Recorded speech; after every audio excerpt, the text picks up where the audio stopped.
Pirms 10 gadiem tas bija pirmais lielais pilsētas mārketinga pasākums. Ja. Mēs faktiski sākām reklamēt pilsētu kā turistu apmeklēšanas vietu, kā produktu. Tikai sākot ar 2000. Gadu, kad mēs bijām radījuši zināmu kritisko masu kvantitāti, kas bija pāraugs zināmā kvalitātē, ko varēja piedāvāt. Tagad mums ir mārketinga stratēģija jau otrā. Mums ir ļoti liela pieredze lielu publisku pasākumu organizēšanā. Ja. Vienkārši mēs esam izauguši. Un es ceru, arī tas pasākums ir izaudzis laikam līdz. Un tas piedāvājums, ko mēs tagad varam piedāvāt pilsētā pēc 10 gadiem, viņš vienkārši ir nesalīdzinām lielāks.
Un šodien mums Ventspilī ir savs laiks.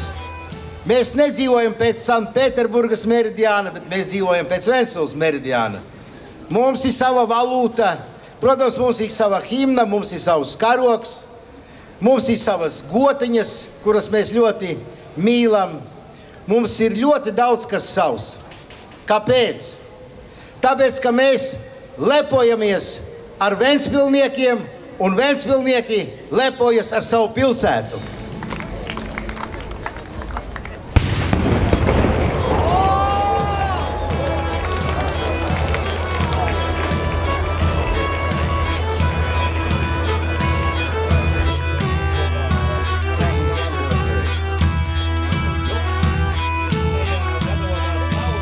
Ventspilnieki ieguva, es domāju, lepnumu par to, ka šāda mēroga, liela mēroga mākslas pasākums notiek tieši Ventspilī, ka daudz ciemiņi, un ventspilnieki no ciemiņiem dzird ļoti labus vārdus par savu pilsētu, pie kā viņi ikdienā ir pieraduši, viņi tas dod lielu pozitīvu emocionālu lādiņu.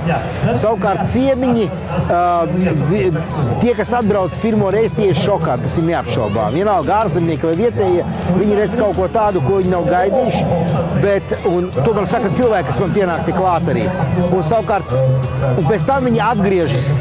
Un pirmie, kas viņus stimulē atgriezties, ir bērni. Jo bērniem ir ļoti pozitīvas emocijas, jo teikt, ko viņiem darīt.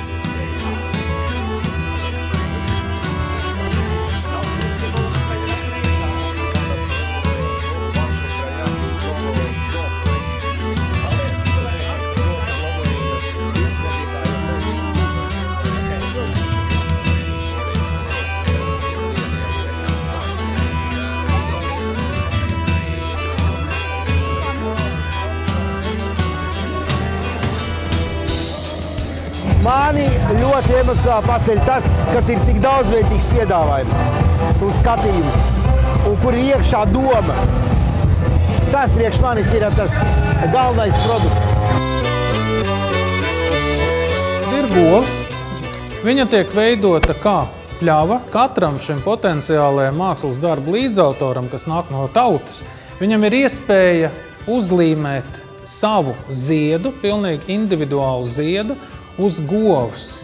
Otru ziedu tieši identisku viņš paņem līdzi uz mājām kā piemiņas zīmi. Un trešais, kā oficiāli apliecinājumu tam, ka viņš ir līdzautors konkrētajā mākslas darbā, šajā tautas govī, viņam tiek izsniegts certifikāts, kas apliecina viņa dalību šī mākslas projekta tapšanā.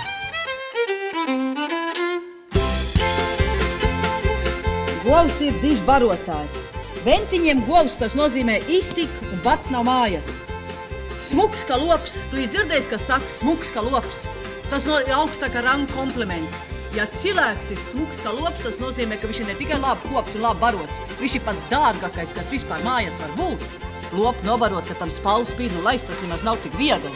Tas nozīmē, ka tur ir grūts darbs ieguldīts, un tur viss pēcdīgais ir veltīts, lai tā gova varētu uzturēt visu to ģimeni. Ja gova nebūs, tai bats māku.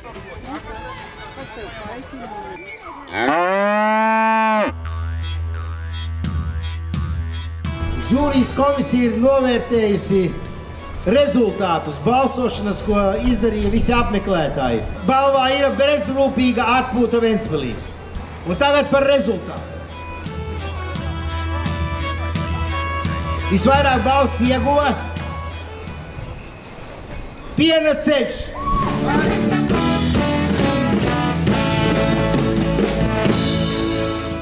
Ideja ir ļoti vienkārša. Vienkārši nakts. Un viss skaisti. I've been working closely with Calparade for over 10 years. Jau vairāk kā 10 gadus strādāju kopā ar Govu parādes darbu grupu. But this is the first time I'm in Ventspils and I'm really enjoying it. Taču šī ir mana pirmā reize Ventspilī un man tas patiesi patīk. You know how to make a party.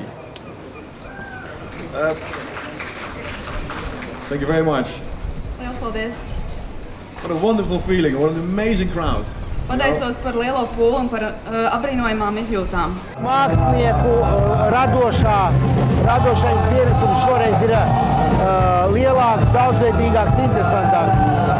Ventspilī ir labāk nekā ārzemēs. Jā. Braucat pārliecināties, ja neesat bijuši. Ja jūs esat bijuši, jūs man piekritīsiet.